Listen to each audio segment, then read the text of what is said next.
Hello and welcome back. आज हम सीखेंगे फ्यूचर टेंस। अच्छा, फ्यूचर टेंस में भी हम बेसिकली दो मेन चीज अच्छे से सीखेंगे। वो है सिंपल फ्यूचर और फ्यूचर परफेक्ट। पर मैं बता दूं, फ्यूचर टेंस के चार प्रकार होता है: simple future, future continuous, future perfect continuous.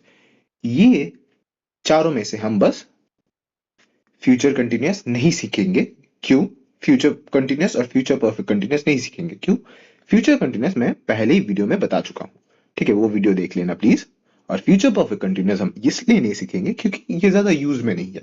It's obsolete. ठीक है, उसको हम यूज नहीं करते और वो बिल्कुल इस्तेमाल नहीं किया जाता। एग्जाम में बिल्कुल ही नहीं आएगा। यू कैन टेक 99% चांसेस कि नहीं आएगा। ठीक है, तो इसलिए हम नहीं करेंगे। तो हम बेसिकली आज यहीं तक सीमित रहेंगे। फ्यूचर टेंस में सिंपल फ्यूचर और फ्यूचर परफेक्ट। ठीक है, ये दोनों करेंगे। अच्छा, पहले सिंपल फ्यूचर समझ लेते हैं। सिंपल फ्यूचर में क्या लगता है? कैसे देख के आइडेंटिफाई करोगे? शैल या विल लगा होगा उसके साथ वर्ब का फर्स्ट फॉर्म। ये याद रखना, वर्ब का फर्स्ट फॉर्म। एग्जाम्पल देता हूं मैं एक। I will go to whatever place. ठीक है, समझ अपने हिसाब से देख लो। ठीक है, इसके साथ मैंने विल लगा दिया तो तुम देख के समझ जाओगे सिंपल फ्यूचर है।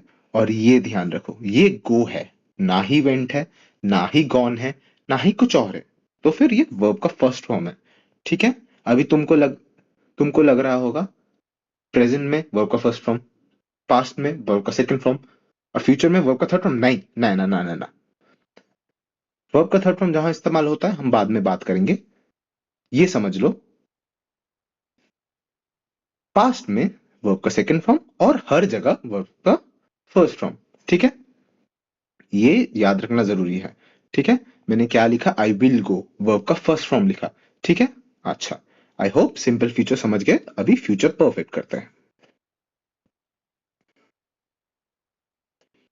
Future perfect. अच्छा, फ्यूचर के लिए हम क्या लिखेंगे? शैल या विल। और परफेक्ट टेंस में याद है क्या होता था बार बार?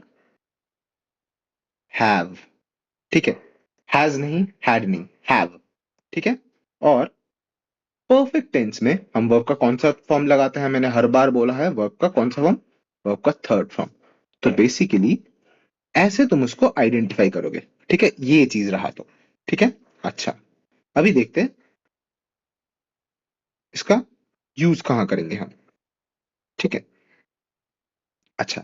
यूज होता है, अगर तुमको याद हो, मैंने प्रेजेंट जब मैं तुमको सिखा रहा था, परफेक्ट टेंस प्रेजेंट में भी कुछ खत्म हो जाता है, पास्ट में भी कुछ खत्म हो जाता है। ठीक है, कुछ ना कुछ एंड हो जाता है। ठीक है, याद है?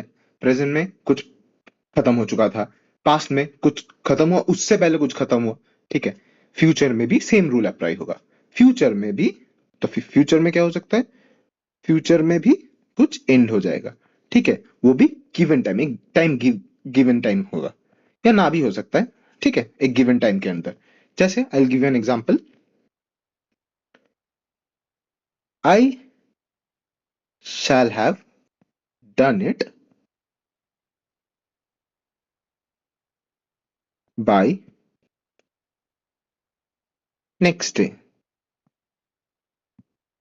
ठीक है, मतलब शैल हैव डन, इसको देख के तुमको क्या पता चल जाएगा कि ये फ्यूचर परफेक्ट है, आइडेंटिफाई कर लिए।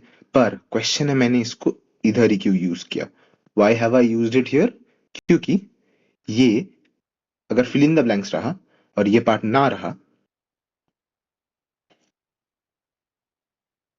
ये पार्ट अगर ना रहा, तो तुम क्या समझोगे? I dash it by next day.